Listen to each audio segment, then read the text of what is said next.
الرحيم والصلاة والسلام على رسول الله وعلى آله وصحبه أجمعين رب اشرح لي صدري ويسر لي أمري واحلل عقدة من لساني يفقهوا قولي. Allah subhanahu wa ta'ala tells us in a hadith Qudsi. So a hadith Qudsi is a hadith in which Allah subhanahu wa ta'ala is speaking, but it's in the words of the Prophet sallallahu alaihi wasallam in his own words. So that's what makes it different than the Quran. أنا عند ظن عبدي به. I am as my servant or my slave thinks of me. This is a very profound statement. أنا عند ظن عبدي به. I am as my slave thinks of me. This statement can change our lives because Allah is telling us that He is what we expect from Him. He is as we think of Him. We have to be a people who think positive of Allah subhanahu wa ta'ala. And so the theme that I want to speak about today in terms of knowing Allah is one very simple theme that can help a person navigate their entire life and navigate through their storms and through the weather of their life. And that is something called husn al-dhann billah. Husn al-dhann billah means to have a positive opinion of Allah subhanahu wa ta'ala. To always expect positive and good from Allah subhanahu wa ta'ala. I want to talk about this concept and talk about what it really means. And then talk about how we can start to really apply this in our lives, and then the effect that it has. I want to give you guys an analogy. I want you guys to imagine that after this talk is over, you go outside and your mom is up, she's pulled in. Maybe she's with you, but imagine that she's not. And that she's actually come and picked you up from outside the lecture. And you get in the car and she starts to drive. And as she's driving, you ask her, because you don't recognize the route that you're taking, you ask her, where are we going? And she says to you, just wait, you'll see. Everybody imagine this? How many of you at this point are calling the police because you're so frightened? Is there anyone who's at this point calling the police, calling 911? I don't know where my mom's taking me, I'm really scared. I think she's gonna hurt me. Anyone? Okay. Why is it that you're not afraid? It's a very simple question. A very simple answer. Trust. You said it in one word. Because you trust your mother. Now, I emphasize to you that you actually don't know where you're going, right? So I want you guys to keep that in mind. You don't know where you're going, but you trust the driver. You trust that your mother is not going to take you somewhere and then leave you there in a ditch. You trust that she's not going to hurt you. And so because of that trust, even when you don't know the route, even if you don't know where this driver is taking you, you have complete trust that she is not going to harm you. You have complete trust that the driver has your best interest in mind. Do you know what that's called? That's called husn al-dhann. That means that, many of us, we hopefully have husn al-dhann when it comes to our mothers. We know that our mother has our best interests in mind. We have a good opinion of our mothers. We trust our mothers. And because of that trust, and because of that good opinion, we don't panic even when we don't know where she's taking us. Now, what does that have to do with Allah subhanahu wa ta'ala? Allah takes us in our lives. Allah is the driver of our lives. And yet many of us, when we don't know where He's taking us, we panic. We do that thing where you call the police and say, I'm scared, I don't know where I'm going. We do that. But maybe we're not calling the police, we're calling our friend, or we're calling our family member, or we're whoever it is that we're calling. But that feeling of panic, that feeling of anxiety is because we don't have enough trust and a good opinion of the driver. Maybe you've taken turns in your life that you never expected. Maybe you went down routes that you never wanted. But if you have a good opinion of Allah subhanahu wa ta'ala, you know that He will never do something to harm you. Even when you don't understand the route. I'm going to give you guys a second analogy. Have you guys ever been to the doctor before? Of course you have, right? Everyone's been to the doctor at least some point in their life. When you go to the doctor, imagine that you go to the doctor and the doctor says to you, ma'am or sir, you have a very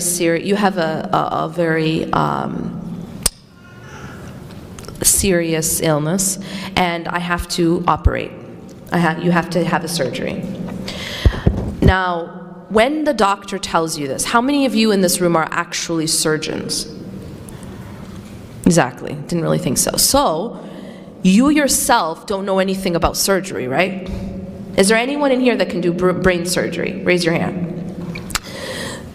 Okay, so no one in this room knows how to do brain surgery. But when the doctor comes to you and says, I need to operate, I have to do brain surgery on you because you have this illness, what is our response to the doctor?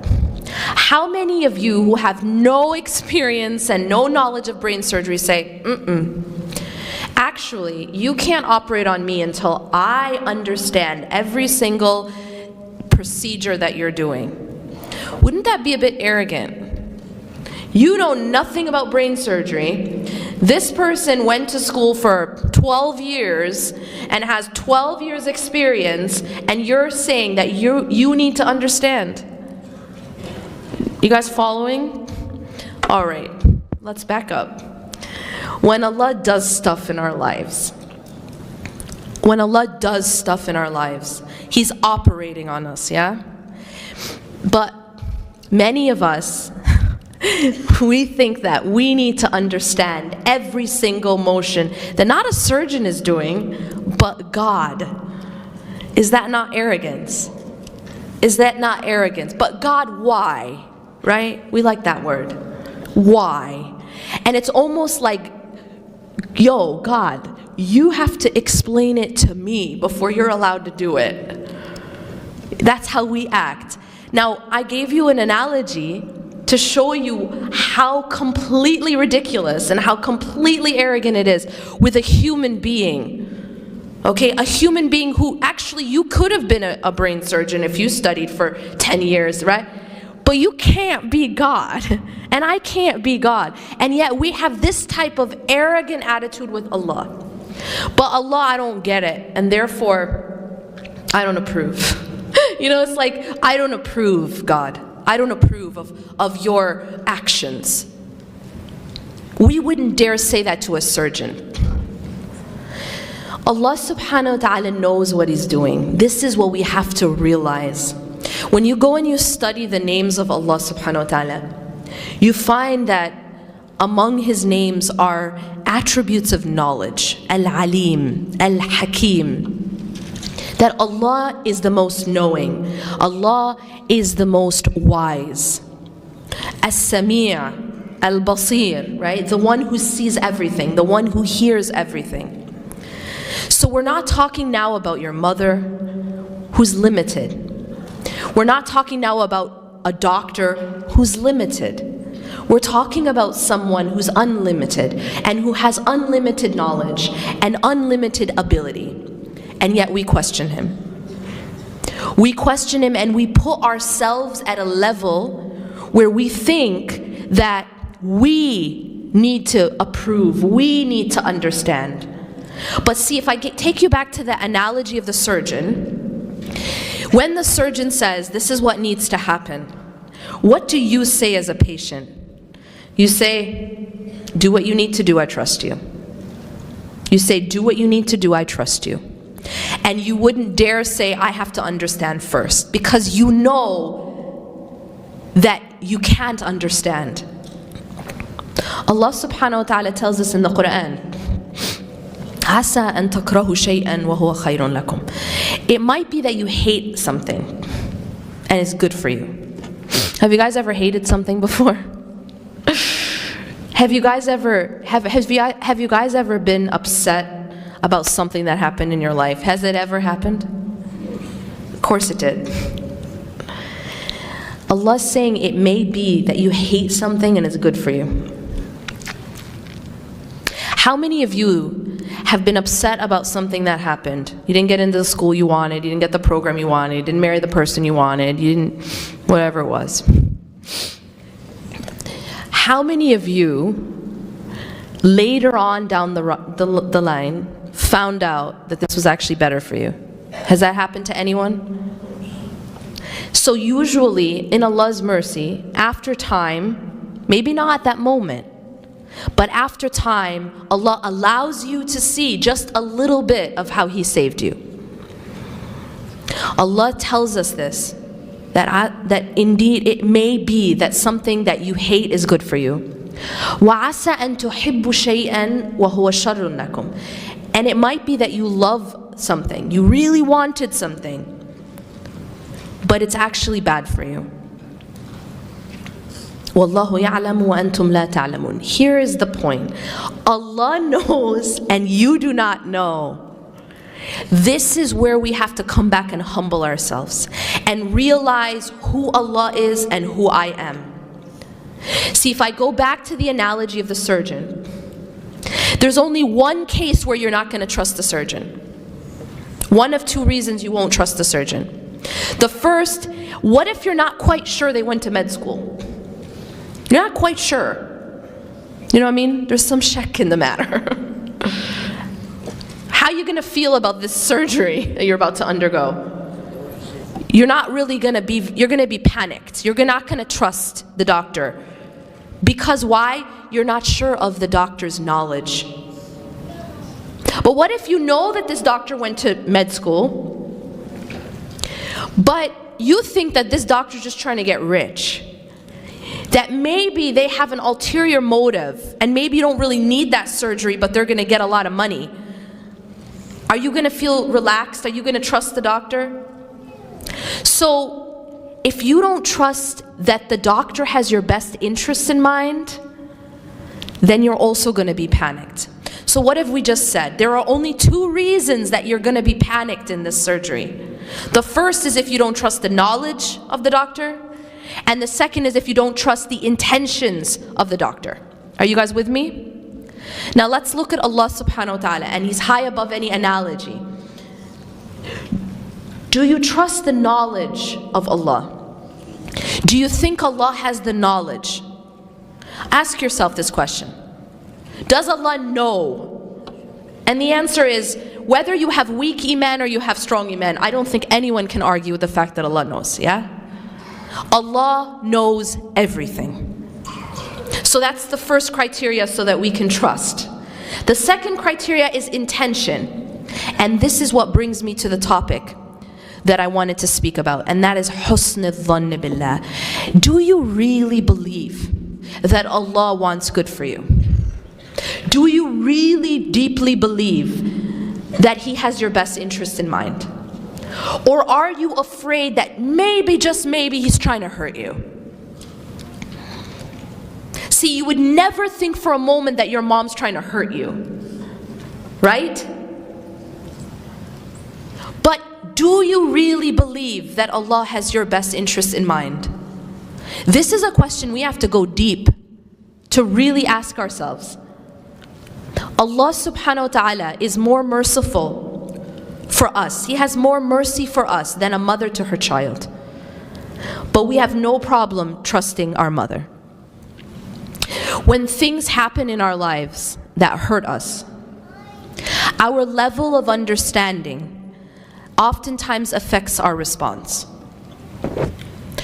So I use this analogy in my classes of a child, a 6-month-old baby going to get a shot.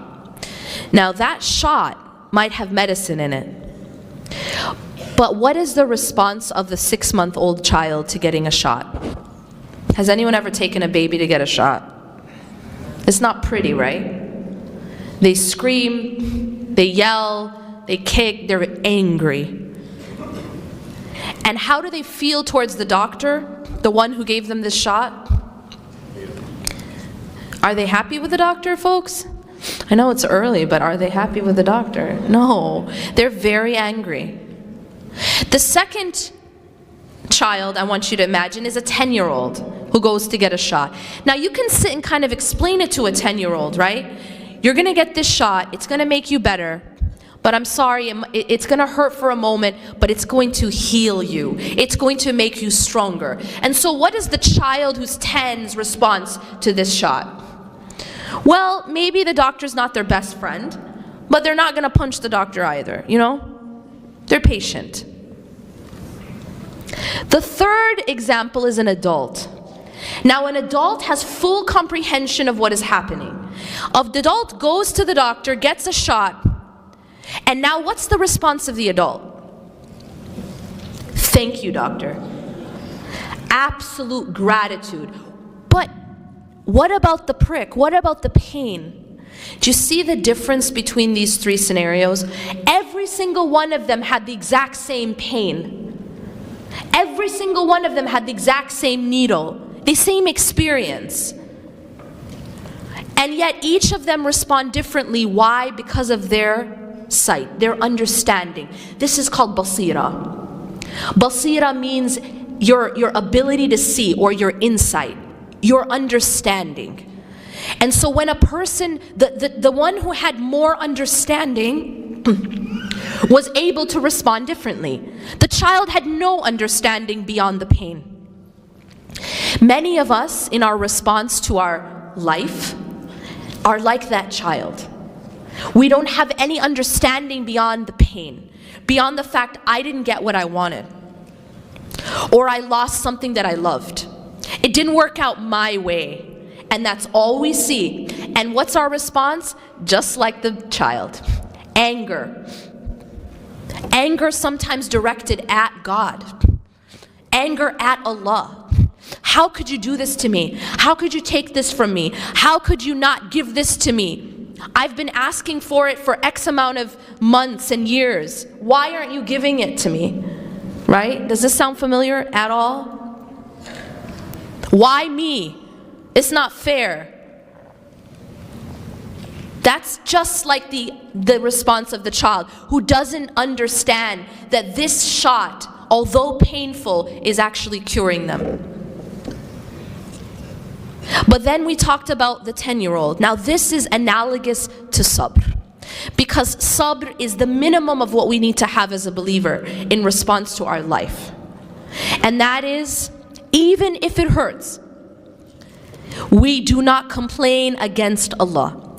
We are patient with the decree of Allah, even if we feel the pain. And it's human to feel pain.